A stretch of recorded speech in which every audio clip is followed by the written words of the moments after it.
Alrighty, you guys clicked on the video, you guys saw the title. I have some thoughts, ladies and gentlemen, and then that might be popular thoughts in the grand scheme of things, but I want to at least talk about Sonic Racing Crosswords, excuse me. Yes, ladies and gentlemen, Sonic Racing Crosswords just got a trailer at the Summer Games Fest 2025. I didn't watch all of Summer Games Fest, but I did see the trailer and people's thought process of it.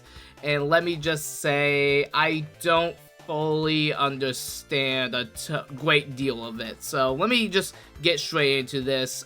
First and foremost, this is your money. If you want to spend it on games you want to buy and you want to support, that's up to you. I'm not here to change your mind. I'm not here to say what you should and shouldn't do with it. It's your money, you do you. But for me personally, I think what we got showed off here is pretty darn good. As you're seeing the trailer right now, I think that this game looks insane, introducing like guest characters like Miku Hatsune, as well as a Yakuza character. I can't pretend I know too much about Yakuza, but that's still cool. Like Sega finally dipping into multiple of the other franchises for the Sonic Racing games. It's just all different types of goofy. And then the inclusion of Minecraft, which that was a complete out of left field like announcement there. So I genuinely feel hyped for this game. I think this game looks and sounds pretty darn cool. And from what I've heard from mutuals, the beta was actually really freaking fun, and a lot of people enjoyed the open beta of Sonic Racing Crosswords. I have to get the name right because I keep saying it. So to simplify things, I'm just going to put Sonic Crosswords and just kind of leave it there. So for me personally, I want to talk about the biggest thing that a lot of people are going to be talking about: the price point. So we're here on Steam on the page. To get the game, normally it's $70, which unfortunately that's just the price of games nowadays. If you don't like that, I don't know what to tell you. But then we also got over here the pre-purchase Crosswords Digital Edition. So similar to like Sonic Shadow Generations, they actually had a 3-day early access.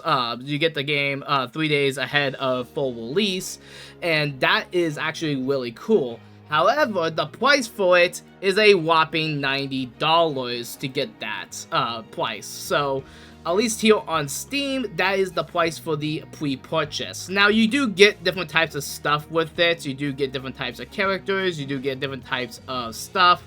And I generally believe for $90, that's like getting Super Smash Bros. With the first Fighters Pass for me. Because that's only $20 more than the base game. Actually, no, yeah, $20 more than the base game. Sorry, I kind of suck at quick math, and this is all unscripted. But yeah, $20 right here for just like $20 more than what you'll get for this. Now, I know we kind of live in a weird era with gaming right now because the Switch 2 just launched, and we have our first $80 game with Mario Kart World. And that game has its own types of controversy, despite the game being super good. That might be worth the $80 from what I've seen. But for this game right here to be $90 and people thinking that this is just the base price, because I have seen people get this confused. This is not the base price of the game. The base price is $70, which that is now the current price of modern day video games. I'm perfectly fine paying $70 for this game. After what I've seen of this game, I think just off of screenshots and videos alone, I think that this game right here provides just as much entertainment value as a game that's worth $60 or a game that's worth $50. And I know with Sonic, it's kind of weird because, like, we haven't reached this era of $70 Sonic game yet. Sonic Frontiers was, I believe, $60, and Sonic Shadow Generations was, I think it was $70. I can actually go and check real quick right here live for you guys. Sonic Shadow. I should still see the price. Yeah, the base price is $50. The deluxe edition is $60. So they're pretty much on the cheaper end of things. So I guess in that regards, with that in mind, and as well as all the other crap, like, you still have to go, like, if you want the full Sonic Shadow experience, that's $60 for everything, plus $6 plus $11. Like, you're still paying money to get a lot of this stuff that you want to get, and it's pretty, like, not, like, important stuff in the grand scheme of things. Like, it is, like, extra costumes, extra music, and I know with certain mods, you're going to need certain, like, things for the mods packs to work, so if you even think about buying the game, you probably want to make sure you have all this. But I drive this home to say, this game and its price point controversy, I personally find it very stupid. Now, if you don't like this price point, vote with your wallet. That's pretty much the thing with it. I personally don't have a problem with it, so I'm going to be spending the money and probably buy the game, because I think out of all this is a good deal. This is, again, kind of equate to another franchise I love, Super Smash Bros. This is like buying one of the first Fire Passes before the game fully comes out. You're literally paying, like, the DLC right off the gate, and I think, for me personally, that's a good way to handle that type of thing. Like, you may not fully agree with it. I'm not sure how high of a take this is going to be, but I feel like after hearing so much about it, I just wanted to sit back and talk about this for a little bit. And with a lot of my videos, this is like an open discussion. If you don't agree with me, please say so in the comments. I want to hear some different takes. Maybe there's something I'm missing. Because, like, for real, like, after, like, because, again, I was at work when Summer Games Fest was going on, so I couldn't see this live. But I don't think they ever said or, like, did anything to hint that this game was originally going to be $90. I think that was just a genuine surprise for everybody. But I truly believe, with the amount of content they're promising, with all the features they're promising, because this isn't just like a kart racer, they're now adding in features like the Extreme Gears from Sonic Riders, excuse me.